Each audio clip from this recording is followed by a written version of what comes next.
सर्व विद्यार्थ्यांचं आजच्या सेशनमध्ये स्वागत। बघा विद्यार्थी मित्रांनो, आपण घातांक या घटकाचे यापूर्वी 2 भाग अभ्यासलेले आहेत आणि आज आपण त्यामधील तिसरा भाग अभ्यासणार आहोत। जे रूल्स आपण पहिल्या आणि दुसऱ्या भागामध्ये घातांकाचे आपण बघितले, त्याच्यामध्ये थोडक्यात मी कालसुद्धा तुम्हाला कल्पना दिलेली होती की ज्या वेळेस पुढे उदाहरणं सोडवायची असतात त्यावेळेस आपल्याला याच घातांकांच्या नियमांचा आधार घेऊन संबंधित उदाहरणाची उकल शोधायची असते, बरोबर। तर त्याच धर्तीवर आपण आज काही ठराविक उदाहरणं घेणार आहोत आणि अशाच धर्तीवरची उदाहरणं ही परीक्षेसाठी विचारली जातात। त्यामुळे आज थोडक्यात आपण काही उदाहरणांचा सराव घेऊ। तर जे विद्यार्थी आज चॅनलला नवीन आलेले असतील त्यांनी सबस्क्राईब करा, व्हिडिओला लाईक करा आणि तुमच्या वर्गमित्रांना सुद्धा व्हिडिओ शेअर करा। तर मग चला आजचा घटक आपण सुरू करू। तर बघा, यामध्ये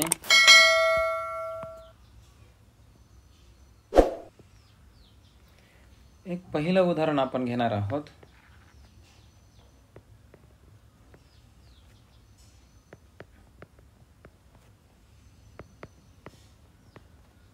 बघा, 5चा शून्य घात आहे गुणिले आता 6चा शून्य घात गुणिले 3चा शून्य घात बरोबर k। तर k बरोबर किती?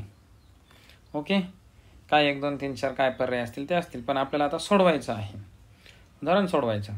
आता याच्यामध्ये कोणता रूल बसतो रे मुलांना? बघा, a⁻0 असेल तर काय येतं? 1।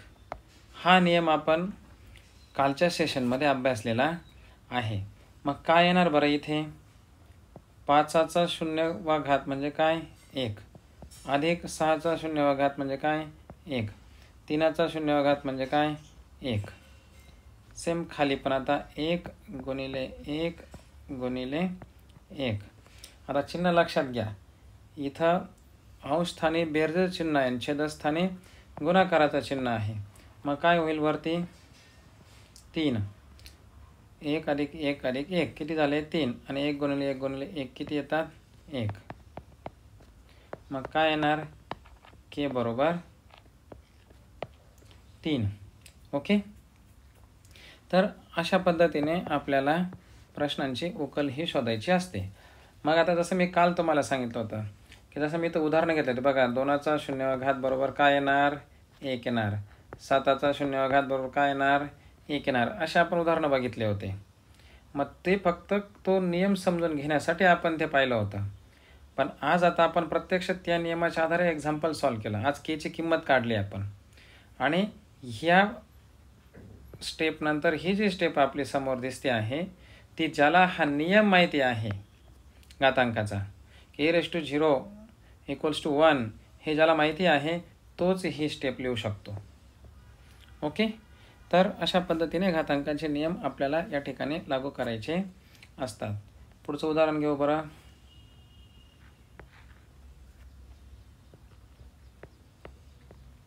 x⁻1/2 = 8।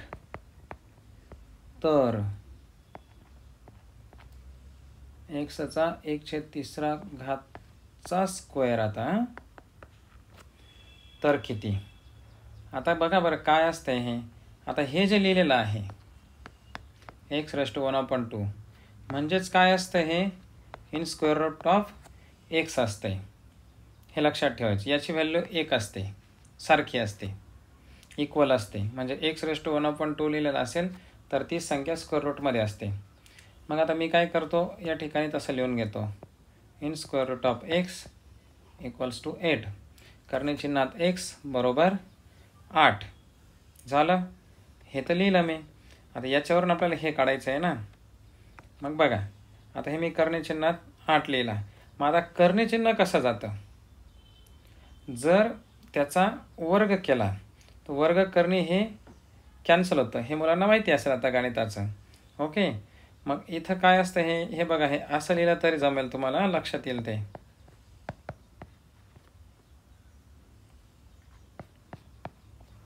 असंही जमता येते. ओके, म्हणजे वर्ग करणे काय होतो, कॅन्सल होतो आणि x बरोबर 8चा स्क्वेअर म्हणजे काय आलं 64. आता मिळाली का एक्सची व्हॅल्यू. मग आता मी काय करणार, एक्सची ही जी व्हॅल्यू आहे ती याच्यामध्ये आता पुट करणार. ओके, मग मी काय लिहितो आता 64 झालं. आता हे आपल्याला सॉल्व करायचं. म्हणजे इथं एक्स माहीत नव्हता, तो आपण इकडून एक्सची किंमत आता इथून घेतलेली आहे. मग आता बघा इथे काय येणार आता. आता 64 हा कशाचा घन आहे. आठवत असेल 3चा काय येतो 27, 4चा काय येतो 64, 5चा काय येतो 125. ओके, तर मग 4चा घन काय आहे 64 आहे. मग मी आता काय लिहितो इथं 4चा घन काय आला 64 आला. पण मग आता बाजूला काय आहे तुमचा लगेच 1/3 त्यालाही लगेच ओढला.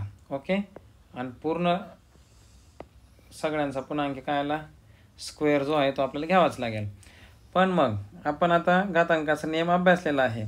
त्याच्यात काय दिलेलं आहे हे बघा. 4चा हा घन जर लगेच वरती जी संख्या आहे ती लगेच काय येते त्याला गुणिले येते आणि त्यानंतर हा तुमचा जो वर्ग येतो आहे. ओके, त्यानंतर आता बघा हे काय होणार कट होतील, राहिला फक्त 4. हा स्क्वेअर ॲज इट इज. मग 4चा वर्ग काय आला 16. काय आलं उत्तर 16 येतं, 16 येतं. हे लक्षात घ्या.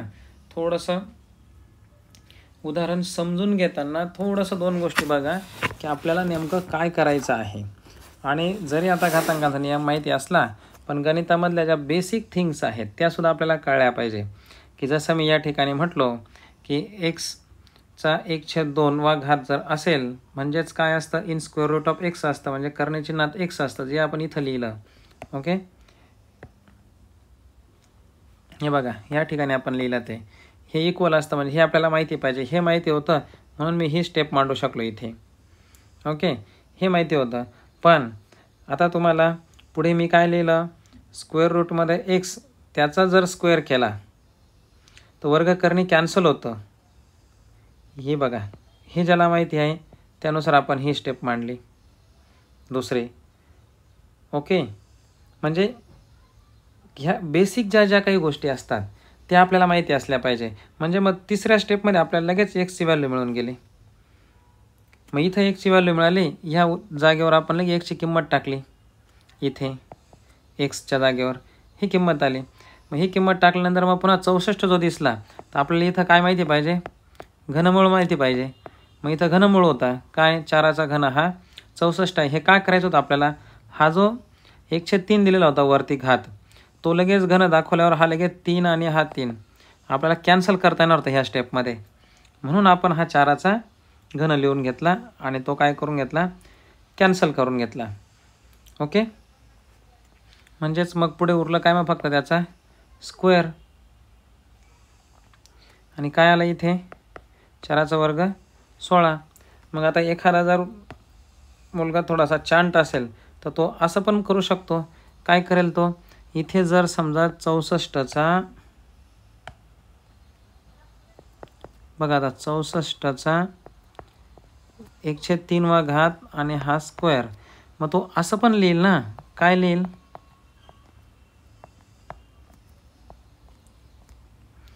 क्यूब रूटमध्ये 64 आणि मग हा त्याचा स्क्वेअर. ओके, डायरेक्ट मग याचा क्यूब रूट काय आला 4, उरला काय स्क्वेअर, काय आला पुढे 16. ह्या बेसिक गोष्टी आहेत. या बेसिक गोष्टी माहिती पाहिजे. बघा हे असं सुद्धा मांडून तुम्ही हे बघा, कारण याला एखाद्याला जर हा 4 मांडायचं नाही सुचलं, हे काय असं कॅन्सल होतं हे जर नाही सुचलं तर तो डायरेक्ट असं करू शकतो आणि डायरेक्ट त्याचा जर पार्ट आहे लगेच ही स्टेप येऊ शकतो. म्हणजे उदाहरण सोडवताना व्हेरिएशन आहे. ज्याला ज्या पद्धतीने क्विक अंडरस्टँड होईल तो त्या पद्धतीने निघून जाईल. आणि आपलं मेन टार्गेट काय असतं कमीत कमी वेळेमध्ये अचूक उत्तर सोडवणं. हे ज्याला जमेल तो अचूक उत्तराच्या दिशेने फटकन जातो. वेळ कमी वापरायचा, नुसतं उत्तर सोडवता येतं हे महत्त्वाचं नाही, तर आपण ते कमीत कमी वेळेत सोडवू शकतो, हे जास्त महत्त्वाचं आहे. ओके, तर अशा पद्धतीने आपल्याला ही उदाहरणं सोडवायची असतात. आता आपण जर 1-2-5 उदाहरण घेतलं, आता हे एक उदाहरण घेतलं म्हणजे तुम्हाला लगेच येऊन गेलं असं नसतंय. म्हणून मग आपण जे बॅच चालू करत आहोत त्यामध्ये असे मल्टिपल एक्झाम्पल सोडवायचे आहेत, खूप सारे. त्याच्यामध्ये आपल्याला वेगवेगळ्या संख्या पुन्हा पुन्हा समोर येतात आणि पुन्हा पुन्हा समोर आल्यावरती जसं आता मला 64 पाहिल्यावर स्ट्राईक झालं की हा 4चा आपल्याला क्यूब आहे आणि लगेच तो 3 त्या ठिकाणी कॅन्सल होऊन जाईल आणि उदाहरणाच्या सोल्युशनच्या दिशेने आपण फटकन पुढे जाऊ. तर ह्या ज्या गोष्टी असतात ह्या गोष्टी सरावाने सिद्ध होतात.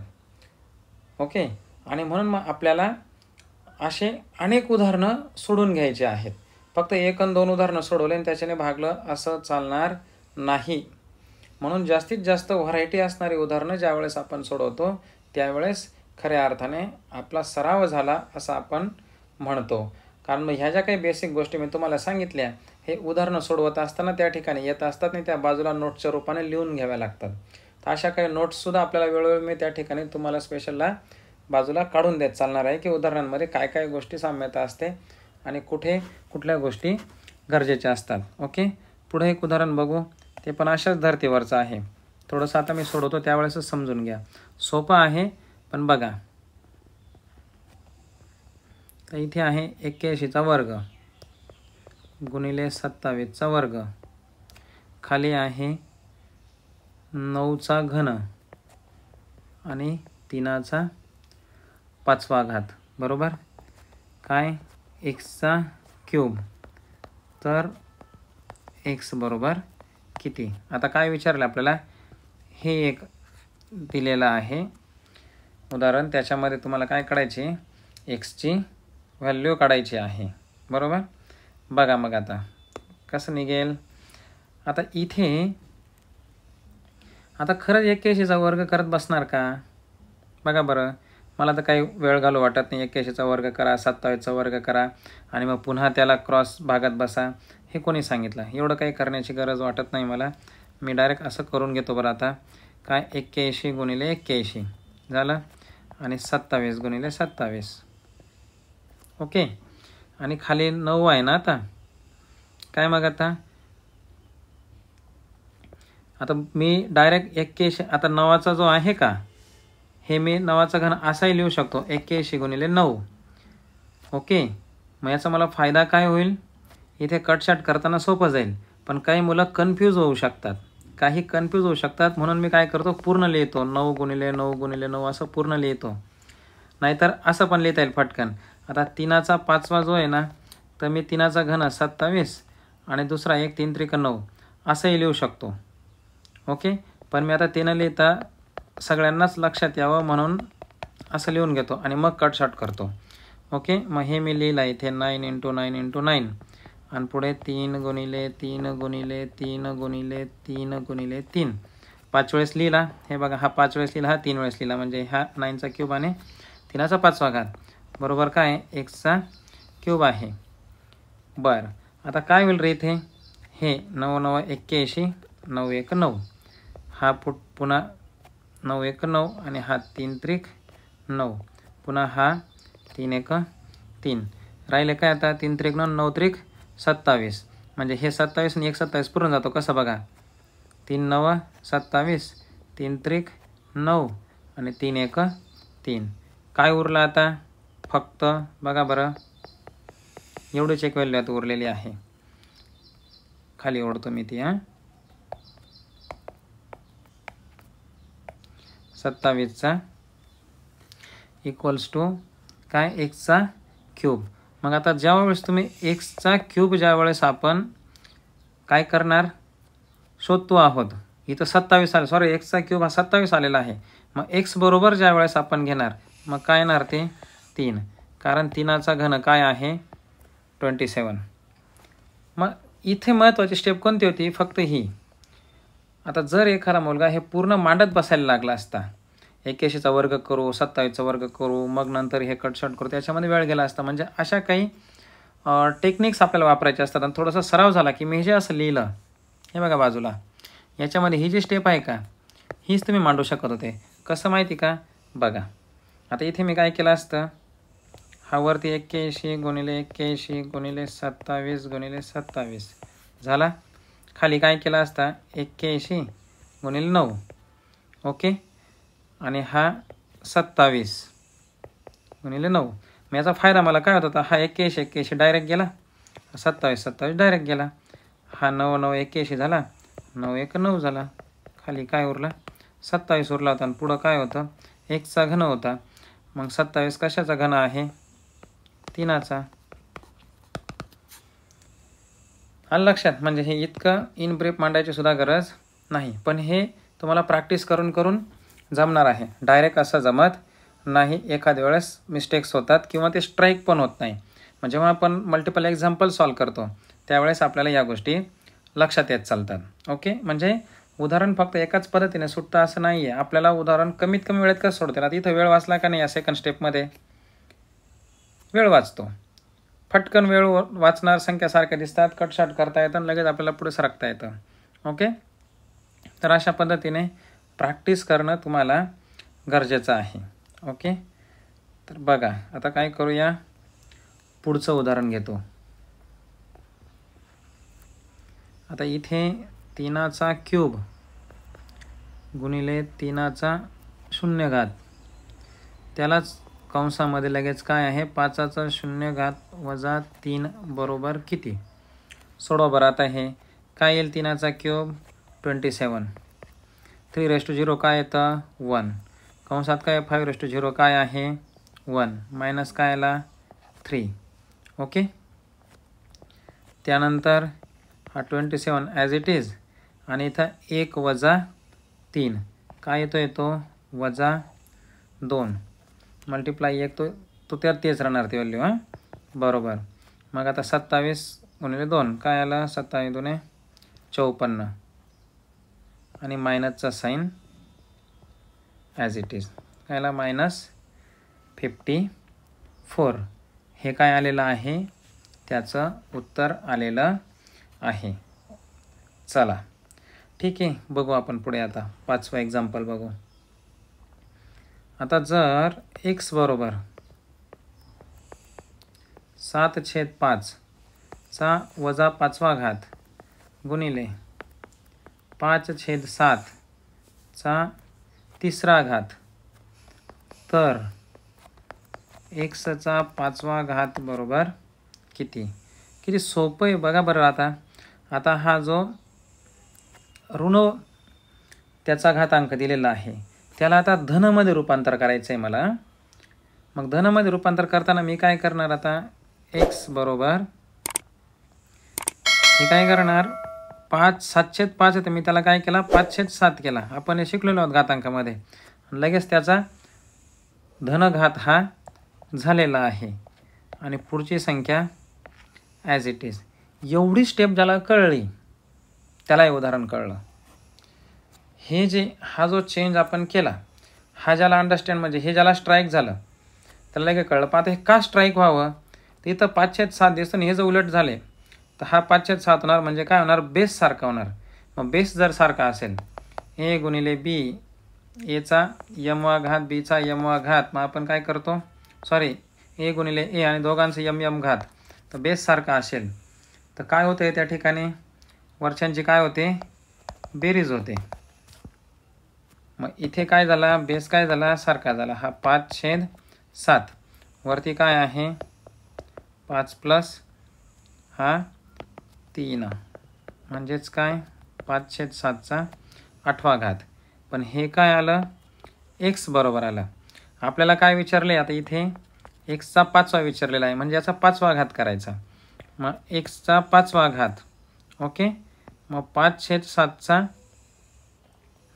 5वा घात ज्या वेळेस आपण करणार तेव्हा मग काय होतं तो 8ला तो गुणिले असेल. मग काय येणार 5/7 चा 40वा घात हा काय असेल x बरोबर 5च्या बरोबरीने असेल. ओके. तर बघा एकदम इथे आता ह्या उदाहरणामध्ये थोडंसं लक्षात ठेवण्यासारखं काय आहे तुम्हाला सांगतो. इथे काय लक्षात ठेवायचं, ज्यावेळेस आता हे उदाहरण तुमच्या डोळ्यासमोर आलं हे पाहिल्यानंतर इथे 7/5 दिसतंय आणि बाजूला 5/7 दिसते. म्हणजेच आपण लगेच उदाहरण सोडवण्याची डायरेक्शन काय असली पाहिजे की आपल्याला बेस सारखा करायचा आहे. मग इथे जर 5/7 आहे, मग हा 7/5 दिसतोय. मग जर हा याचा जो घातांक दिला आहे हा धन होण्यासाठी जर आपण 5/7 करून घेतला तर हा घातांक पण धन होतो आणि इथं बेस सारखं होईल. बघा 5/7 5/7 म्हणजे लगेच आपल्याला दोघं घातांकांची काय करता येणार आहे, बेरीज करता येणार आहे. दोघं घातांकांची बेरीज झाली की आपल्याला हे लगेच व्हॅल्यू मिळून जाणार आहे. एक्स बरोबर ही व्हॅल्यू मिळाली की आपल्याला विचारलेलं काय, 1/5 घात विचारलेला आहे. मग 1/5 घात विचारल्यात लगेच इथं आपण काय केला, एक्सला 5वा घात टाकून घेतला आणि इथे याला 5 गुणिले टाकून दिला आणि लगेच 1/5 घात बरोबर ही व्हॅल्यू मिळून गेली. काहीच अवघड नाही याच्यामध्ये, अत्यंत सोपं. पण उदाहरण सोडवताना 100% कॉन्सन्ट्रेशन असणं गरजेचं आहे, सराव करणं गरजेचं आहे. 2 उदाहरणं सोडवले, घातांकाचे नियम बघितले आणि मला जमतंय असं म्हणून चालणार नाही. बघा 10चा 40वा घात भागिले 10चा 34वा घात बरोबर किती. ओके, याच्यात बघा मग आता किती सोपं आहे रे. बेस जर सेम असेल, जसं आपण हे बघितलेलं आहे, बेस जर सेम असेल तर आपण काय करतो, दोघांची वजाबाकी करतो. मी इथं काय झाला, बेस हा सारखा आहे. मग आपण काय करणार, 40 - 34 घातांची वजाबाकी करतो. हे का इकडं लिहिलं मी, तर काय येणार मग 10चा 6वा घात. हे काय येते त्याचं उत्तर. म्हणजे हे ज्याला हे रूल स्ट्राईक होतील घातांकाचे, त्याला हे उदाहरणं अत्यंत कमी वेळामध्ये सोडवणं शक्य होणार आहे. तर चला मग आता आपण 7वं उदाहरण बघू. एक 7वं उदाहरण आपण असं घेऊ आता, 7चा 4था घात भागिले 7चा - 5वा घात बरोबर किती. ओके, बघा आता काय करणार या उदाहरणामध्ये. आता बेस जर सारखा आहे असं आपण घेतलेलं होतं, a⁻m आणि खाली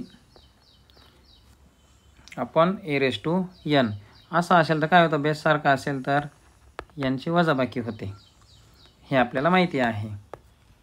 जसं वरचा नियम आहे तसा हा सुद्धा एक नियम आहे.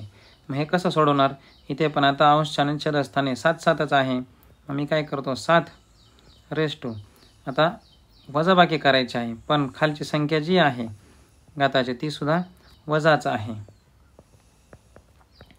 मग आता काय होणार, वजा वजा अधिक होते. काय होतंय ते, हे जसं 4 - 5 यांचं काय झालं पाहिजे, हे वजा वजा अधिक होणार. म्हणजेच मग काय आला 9.